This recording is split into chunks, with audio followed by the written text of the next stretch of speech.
everybody, my name's Sadia. I'm an artist and I also host pop-up tea parties, which you are all present at today. I travel all across London hosting a series of international pop-up tea parties, so you get to travel across the world through my tea parties. Today we are travelling specifically to China, and we will be sampling some Chinese teas, and that's the first thing that we'll do. And then we will move on to our sort of quintessential English afternoon tea party.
Well, I remember my dad bringing me and my brother down here on a Sunday just to watch the dry dock being built.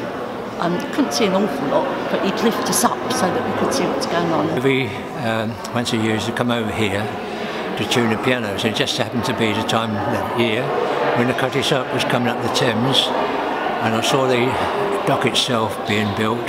Everyone was talking about it. Just amazing. They had to put a bit of a barrier around so people wouldn't sort of get in touch with them.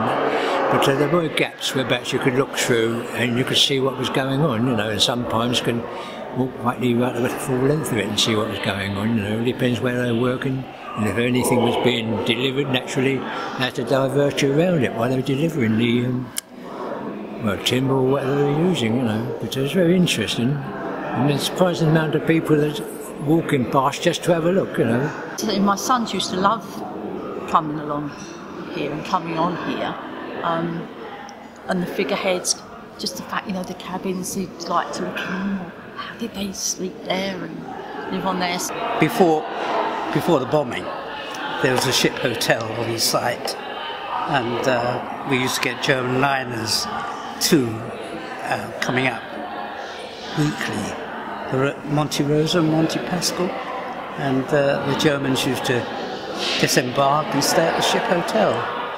That there was a hotel there which was bombed and was still rubble there before, and here reminded me of people clearing the rubble away before building the dock here. Well, it's history, it's part of English history, I think.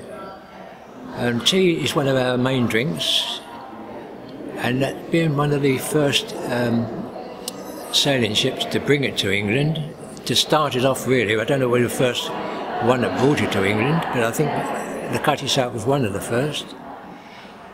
And as I say, it's a shame to sort of let it deteriorate, because as I say, history, we all like to delve back in history, it's part of our culture. I think we like to know what's happened in the past. And I think we learn by it as well. I can remember when there was the fire, I'm going around to my parents, and it was on the placard, and I was almost in tears. And I got in, my dad went, "You heard, look," and he had the television on, and he was really, really upset that, because they made it sound like, you know, if this was the end, it had gone. And it was such a relief to know that no, it wasn't gone. I saw it many times. I used to run the marathon, so we always came around this way. With the marathon, it's just such an iconic sight, isn't it, when they ran round the Cutty Sark? I think it has more of an impression on here because it was a place to visit, and the fact is it was the first sailing boat many people have been on, and also the old one, you realise how tough life was on a sailing ship. And there aren't many sailing boats in this condition. I know the majority of countries have got a sailing yacht, one or another, but this one it's got a lot of history to it as well. And the journeys it's done, and it's in immaculate condition as well. Majority, anybody can come and see any, but the others are, well, they're not put in a dry dock like this one, where people can come any time of day to see it. The other ones, they're at sea or moored off in rivers or something like that. So people haven't got the access to go and see them like we have over here, which is a good thing. There again, you've got all the facilities here. You've got a gift shop, you've got something where most people can have a cup of tea, you've got it all sheltered, so if you've got rough weather, they can still come and see it. Well, if you've got a boat at sea, they've got to rely on the weather to go and see it. People can come over here and they won't be disappointed because they can come in here in all types of weather, can't they? And quite honestly, I think it's a very pleasant atmosphere as well. It's nice to be in with history when you come to look at it, you know. And I don't think I like to sail in those days. And I live at Deptford and love walking along the riverway to come to Greenwich. And you see it, especially now that it's up, and it is Greenwich. It's because I think you see Greenwich, oh, that's where the Cutty Sark is. I think it's put Greenwich on the map, really. I mean, we always had the Naval College and the observatory, but this is an added attraction. And I think it does attract a lot of visitors. I think it's been a great asset. It really has. Because the bus destination doesn't say Greenwich, it says Cutty Sark.